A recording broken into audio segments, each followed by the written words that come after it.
Jadi pada saat Porda berikutnya kita tidak lagi mengeluarkan dana yang terlalu besar untuk mencari atlet, karena kita sudah punya atlet yang hasil binaan ini gitu, yang nanti di Porda nanti dia akan berkembang dan menjadi matang. Konsep atau sistem yang Bung Eko gulirkan di KONI Kabupaten Subang untuk membangun olahraga Subang ke depan itu ya momentumnya dari hari ini.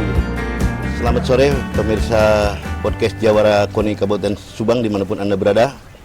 Sore hari ini tepatnya di Valet Coffee, saya merasa bangga dan gembira kehadiran narasumber kita, Bapak Eko Darmoko. Ini saya harus nyebutnya Bapak atau Bung atau gimana nih? Bung Bob aja. Bung ya. Bung Bob. Bung Eko, Bung Bob, sama aja kan ya? Sama aja. Nah, selamat sore, Bung Selamat Eko. sore. Selamat datang di Media Humas KONI Kabupaten Subang, Ya. di acara podcast KONI Jawara.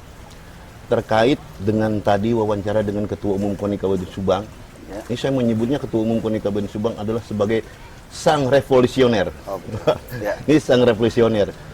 Di balik kehebatan Ketua Umum KONI Kabupaten Subang, aduh, saya siapa lagi kalau bukan menilai sosok Bung Eko di belakangnya Ketua Umum nih ya, terkait dengan pembicaraan keinginan Ketua Umum KONI Kabupaten Subang, yaitu sukses penyelenggaraan, sukses prestasi, sukses administrasi. Nah, ini menggarisbawahi sukses administrasi.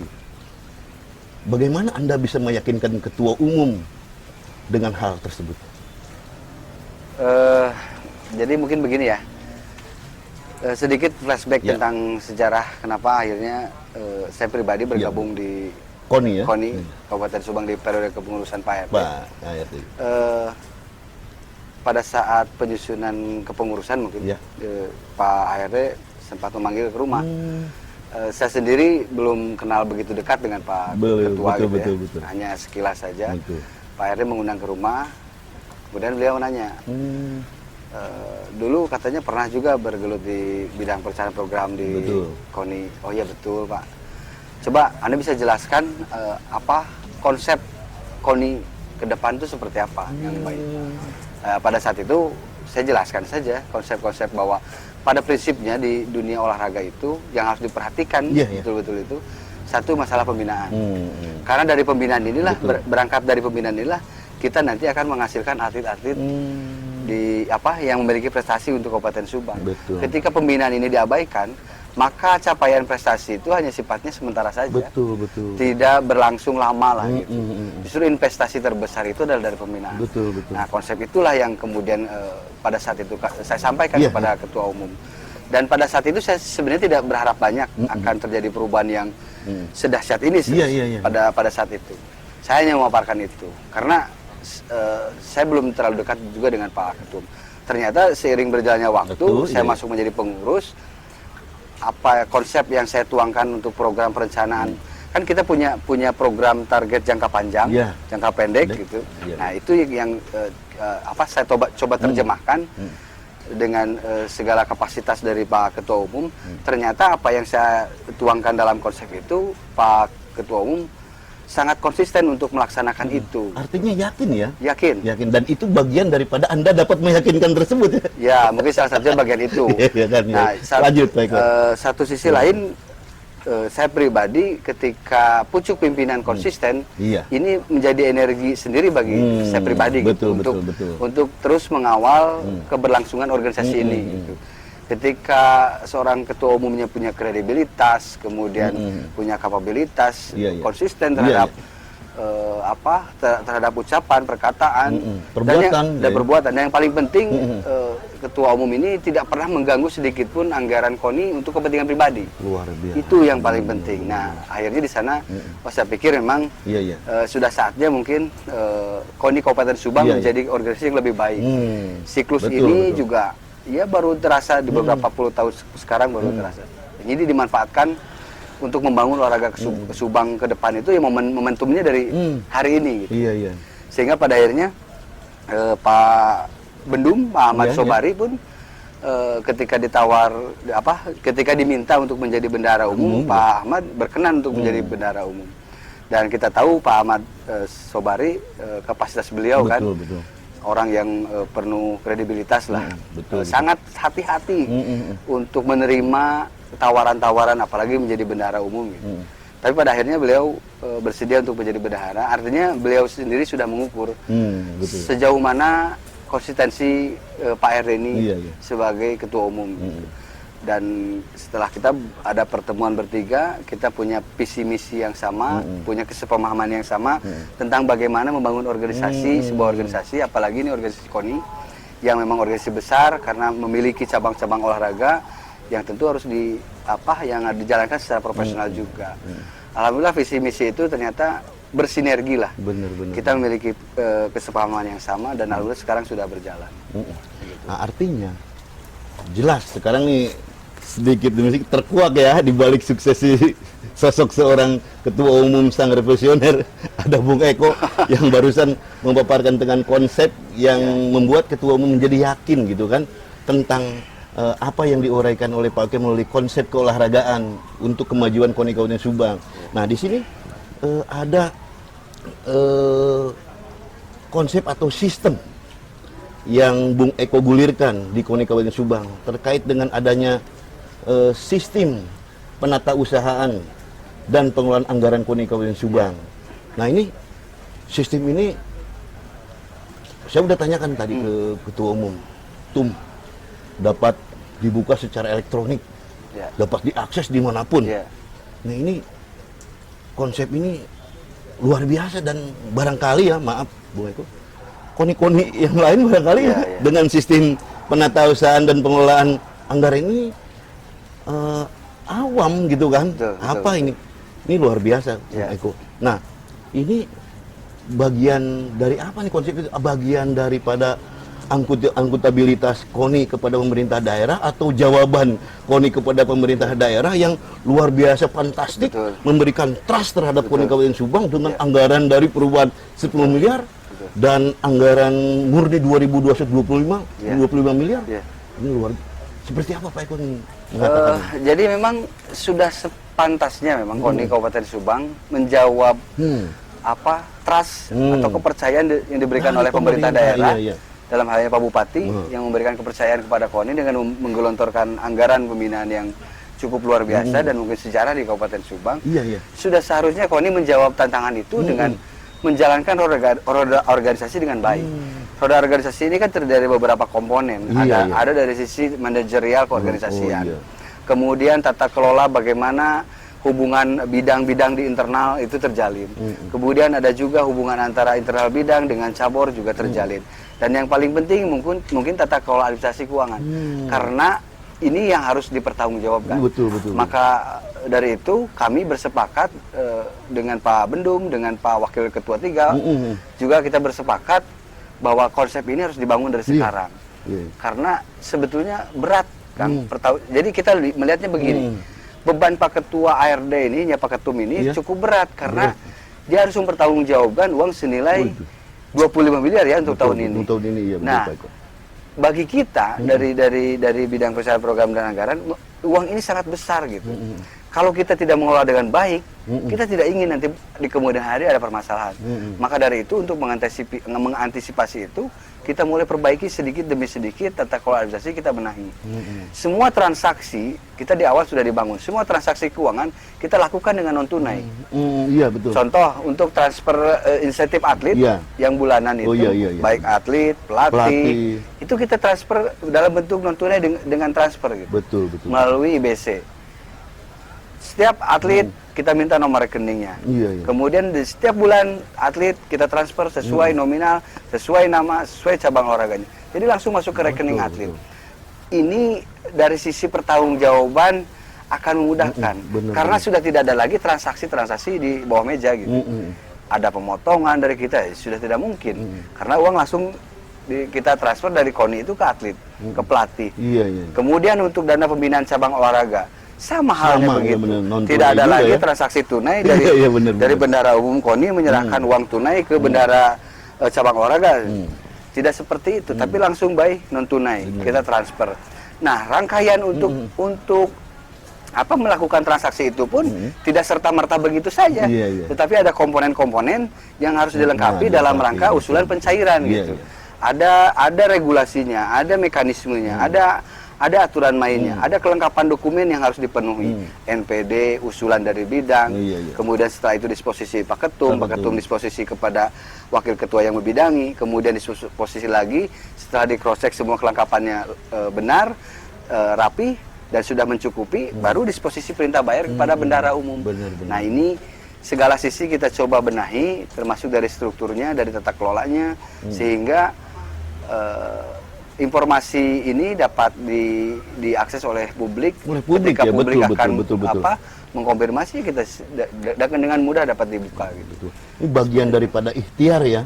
Ya, dengan sistem ini otomatis kan betul. Di samping menjaga akuntabilitas KONI terhadap pemerintah daerah, publik juga bisa mengakses langsung. Betul, ya, bisa melihat langsung. Ini kan awalnya bagian dari kecemasan kita dari di internal KONI lah.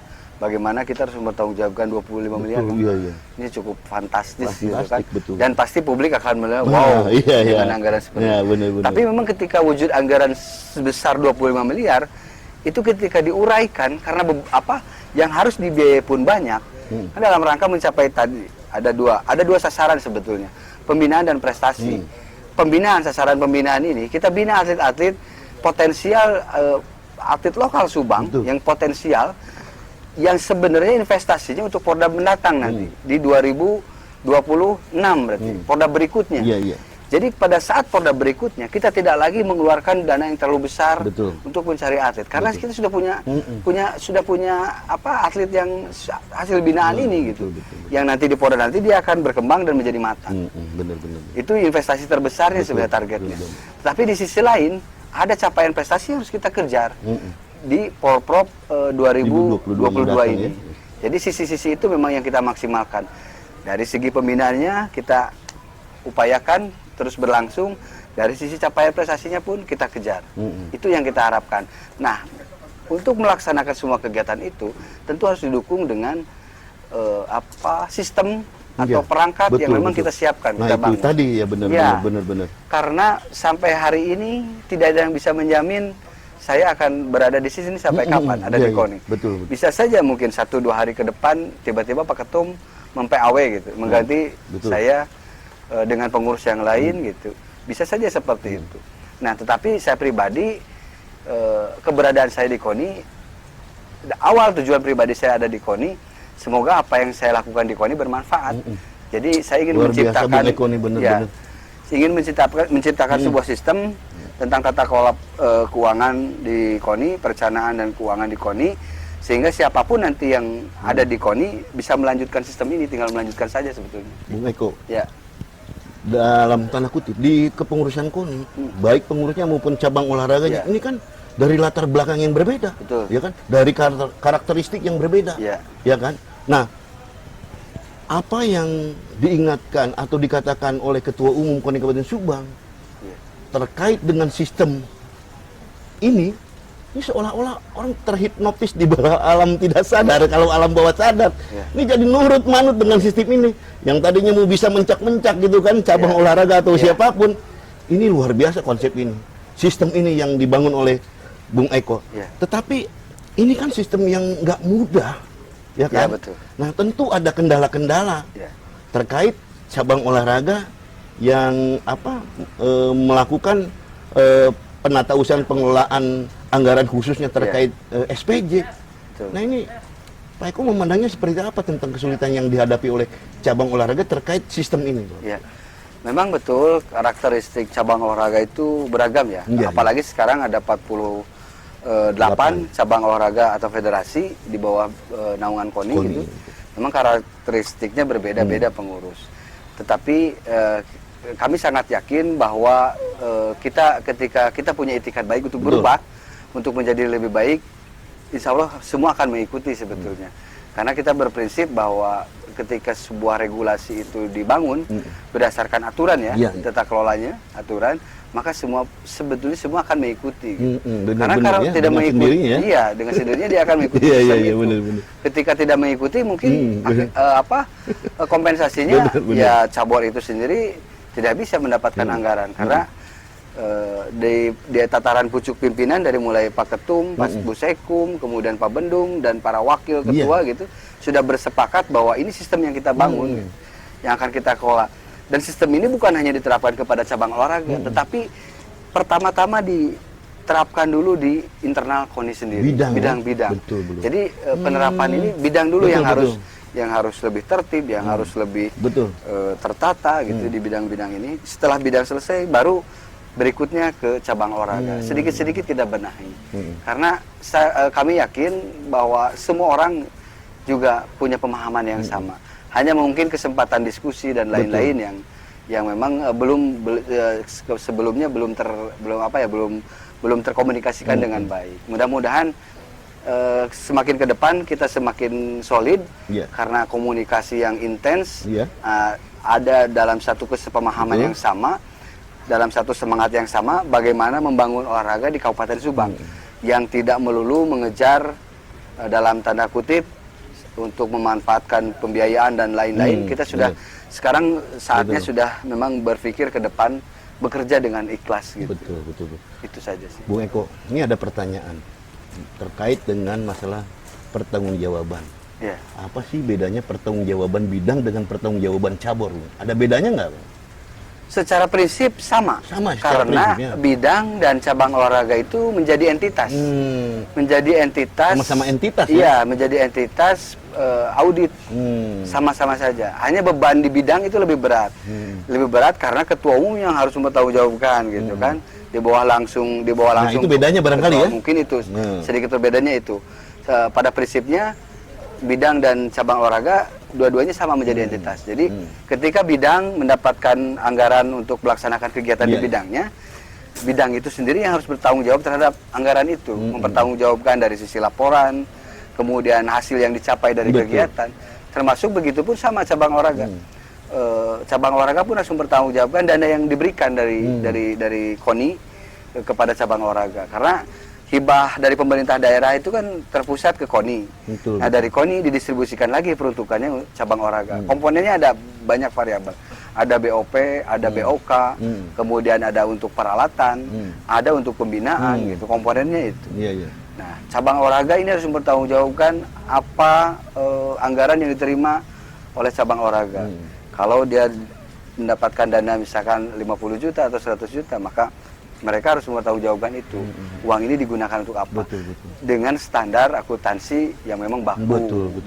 Nah, ini Bung Eko, kan baik bidang maupun cabur terkait laporan pertanggungjawaban ini kan laporan pertanggungjawaban tuh harus sistematis, rinci, detail, komprehensif. Ini teknisnya seperti apa Ibu? Ya, memang untuk teknis ke arah sana variabelnya cukup banyak, instrumennya cukup banyak, tapi kita pelan-pelan memberikan pemahaman kepada bidang dan cabang olahraga. Mari kita bersama-sama saling melengkapi. Ketika misalkan laporan dari cabang olahraga ada kekurangan, ada yang kurang tepat, kita sama-sama beri koreksi. Karena KONI sudah ber-MOU ya, membuat kerjasama dengan Kejaksaan Negeri Subang. Kemudian kita juga sudah bekerja sama dengan akuntan publik yang nanti akan mengaudit anggaran KONI. Itu kita sudah bermitra dengan akuntan publik. Jadi nanti akuntan publik ini akan melakukan audit secara berkala kepada bidang-bidang di internal KONI maupun kepada cabang olahraga. Karena kita ingin hasil audit dari akuntan publik ini memang hasil yang memang bisa dipertanggungjawabkan. Bukan hanya secara global saja, tapi detail misalkan per bidang-bidang juga bisa dipertanggungjawabkan dengan baik. Itu arahnya. Dan semua ini bisa terlaksana tentunya bukan karena saya pribadi sebagai bidang perencanaan program, tetapi semua komponen yang ada dalam ikut mendukung ke arah sana. Termasuk Kang Danis sebagai ketua bidang humas gitu kan. Kang Danis juga sangat bersemangat dengan adanya tata kelola seperti ini. Kang Danis juga waktu BIMTEK ini kan tiap hari datang terus. Artinya ada keinginan dari semua pihak yang ada di internal KONI itu memiliki semangat yang sama, memiliki pemahaman yang sama untuk menjadi lebih baik. Ada dari bidang BIMPRES, ada dari bidang organisasi, ya pada akhirnya kita bersinergi lah, bahwa ini yang kita sepakati untuk dibangun di KONI. Mungkin itu kan. Jadi Bintek yang dilaksanakan oleh bidang perencanaan program dan anggaran KONI Kabupaten Subang ini juga bagian ikhtiar membantu bidang, membantu cabur Betul. di dalam mempermudah membuat laporan pertanggungjawaban. Nah ini udah 3 hari nih Udah 3 hari dilakukan. Ya. Harapan apa nih Bu Eko dari kegiatan Bintek ini terhadap cabang olahraga khususnya? Kami berharap dari hasil ini antara bidang di internal KONI Iya, betul, maupun betul. di cabang olahraga memiliki kesepemahaman yang sama terhadap perlakuan pertanggungjawaban anggaran ini. Betul. Artinya si penerima anggaran ini betul-betul merasa bertanggung jawab untuk menyampaikan laporan dengan baik, gitu. Benar-benar. Karena komponen sebuah laporan itu banyak instrumennya. Nah, bagaimana internal bidang maupun cabang olahraga melengkapi instrumen-instrumen laporan itu agar pertanggungjawaban anggaran KONI yang nilainya besar ini dapat dipublish gitu, dapat dipertanggungjawabkan dengan secara akuntabel. Ini mungkin sebagai sebuah jawaban tadi terhadap kepercayaan dari pemerintah. Betul. Karena pemerintah dengan luar biasa, Pak Bupati dalam hal ini memberikan anggaran kepada KONI Kabupaten Subang dengan angka yang besar. Mengingat memang yang dibiayai oleh KONI pun banyak. Ada 46 cabang olahraga atau federasi. Kemudian atlet sendiri total itu ada 853 kan? Tadi dikatakan oleh 853 atlet yang harus kita biayai insentif bulanan. Ya, kemudian untuk pembinaan latihannya kita iya. perhatikan. Kalau dibilang ideal dengan angka seperti itu memang tidak ideal. Ya. Tetapi ini sangat luar biasa. Benar, luar biasa dibanding dengan yang terdahulu gitu kan. Karena ada target-target lain yang akan dicapai oleh KONI gitu. Betul.